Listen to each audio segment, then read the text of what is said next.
Now, we're still on the AM show, and we're bringing you another installment of our conversation about World Environmental Health Day, which was commemorated on Sunday. And Nimwa shared with us the marked improvement in the field situation at the Carnation Market. And yes, Nimwa I was quite surprised that the situation had improved so... Oh, Carnation Market, yeah, I mean... probably because I've not been following events there. Maybe, because I think even about 3 months ago or so, we visited the place, and if you compare it to maybe a year ago, so a year ago, when you're walking in, there's this, space where it's like a designated rubbish joint, except that there was no proper waste management, so there would be maybe 3, 4, 5 days worth of waste on the floor. The bins are full, there's maggots, there's flies, the smell is like, it was really, really bad. Right. But 3 months ago, we kind of noticed that, okay, there seems to be some sort of system going for waste management. And yesterday we were able to confirm that the trucks are coming to pick up the rubbish every morning. I think actually morning, afternoon, evening, or morning, evening. So more than once a day. Yeah, Florence Kuchi indicated that they were constantly making sure that they were constantly, because they generate a lot of rubbish. Yeah. So you notice that the market is cleaner, Carnation Market is actually, majority of it is actually in the building. So, the building, obviously, they're sweeping, the outside is clean. You're not greeted with the smell of rubbish, So great work there. The thing that actually stood out for me is more the pollution by the trotros, because a lot of them are emitting smoke, okay. Black smoke. So you find that the smell of smoke is actually more poignant than the smell of rubbish. Right. So great work there. Great work there. And then the Clean Ghana team, Joy Clean Ghana team, we must say, they've done a great job with that. And apparently it's not just at Carnation. They've done same at Agboblushi and one other market in the... Okay, but I'm sure we'll pop through Agboblushi. Yeah. But then you also found out about the drainage situation. Yeah, so you remember yesterday we were talking about drains and flooding and all of that. So Carnation, you don't see any gutters. You actually don't see any gutters. You're kind of wondering, how does this work and stuff. So Mr. Joseph Asitanga was, telling us about the fact that the whole of Carnation has underground drainage. So you won't see anything. Maybe you see the little holes, that are kind of, yeah. But then it all flows again to the Odo. Okay. So we kind of just followed the path of the drainage. And the thing about the Odo is that the water is coming all the way from Kwewu, from the mountains. Like the drainage system, let's not even have that conversation. But it's all flowing down, from there. And major issues happen when the Odo is full of rubbish and sand and silt.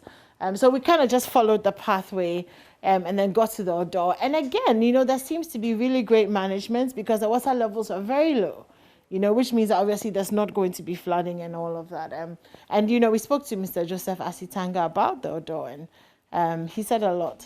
All right.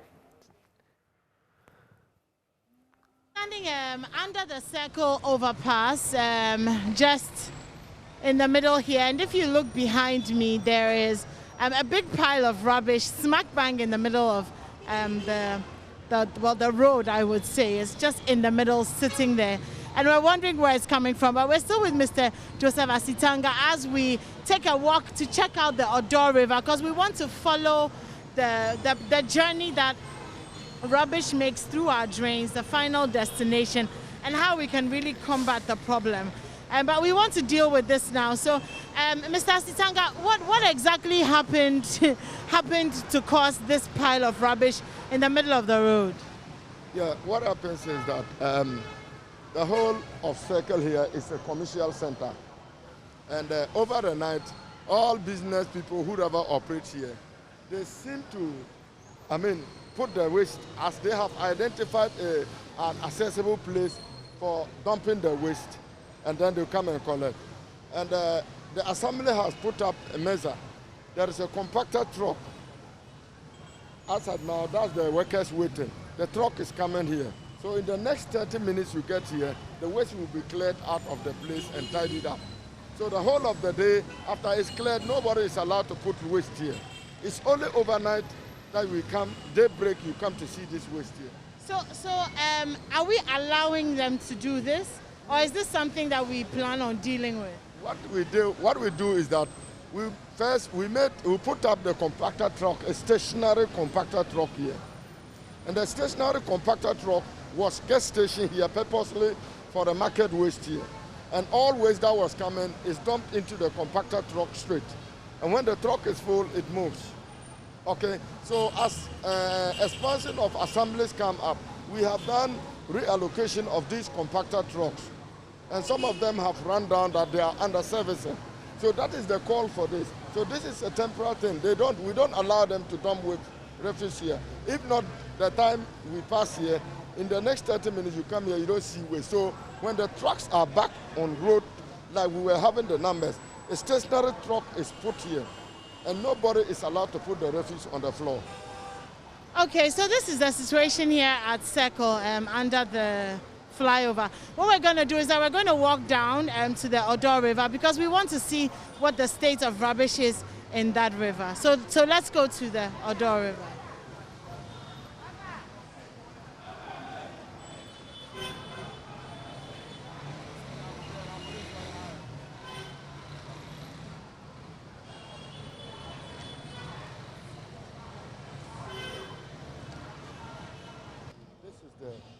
So we're in front, we're the side really of the Odo River. It's Odo Lake. I don't even know what to call it, but it's at a place that we know very well because it seems to be the epitome of flooding and disaster when it comes to rain and rubbish. And it's also where it's a central drain, isn't it? It's central drain where all of the rubbish and the water when it rains comes through.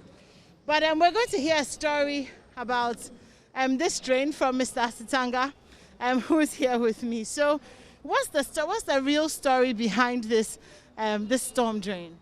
And this is what the largest storm drain that we have within the Circle Enclave that leads to the lagoon, and for that matter up to the end connected to the sea. Why this drain? This drain in the 90s, Accra, this place was like a receptacle. Anytime it rains, all the storm water from the uphills all runs and come to settle here. Therefore, government took it upon itself by inviting engineers to look at how this particular circle area can be reorientated to find a type of drain that can be able to collect off the heavy water that is always falling into circle. So therefore, the call for this drain. So this drain, you see, all the outlets, all the circle area, the drains are all underground and connected into it. You can have a look at it there.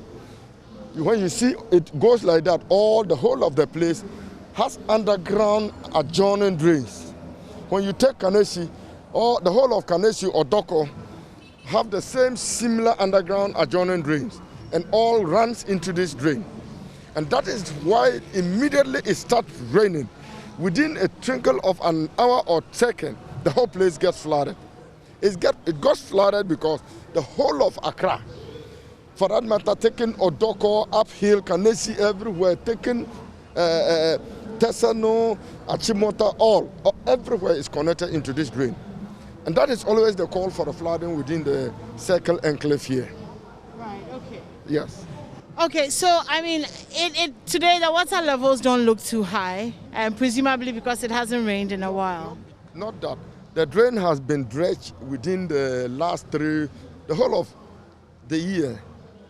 The dredging has started from the Achimota tip of if you see the circle that pass there, the drain connects up to that level. And government have started the dredging from that place straight up to the lagoon. And the silt that always pile up to let the water full to brim has been removed out. And you can see the edges of the drain. When they dredge, this is where they put the silt.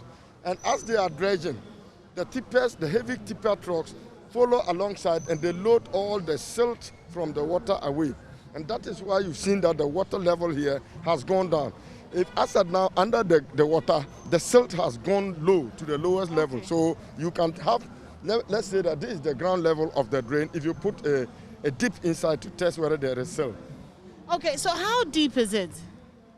The depth of the drain is what I cannot get stand to. I have not taken the measurement. Okay. But it's as deep as more than 8 feet down to 9 feet, yes. Okay.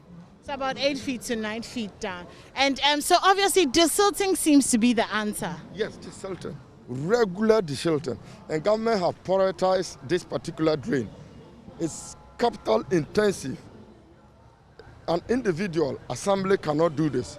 So this is taken at the seat of government, and to ensure that the experience we got from June 3rd and other subsequent floods do not occur again. Okay. And that's the essence of government taking responsibility for the regular desilting and management of this particular storm drain.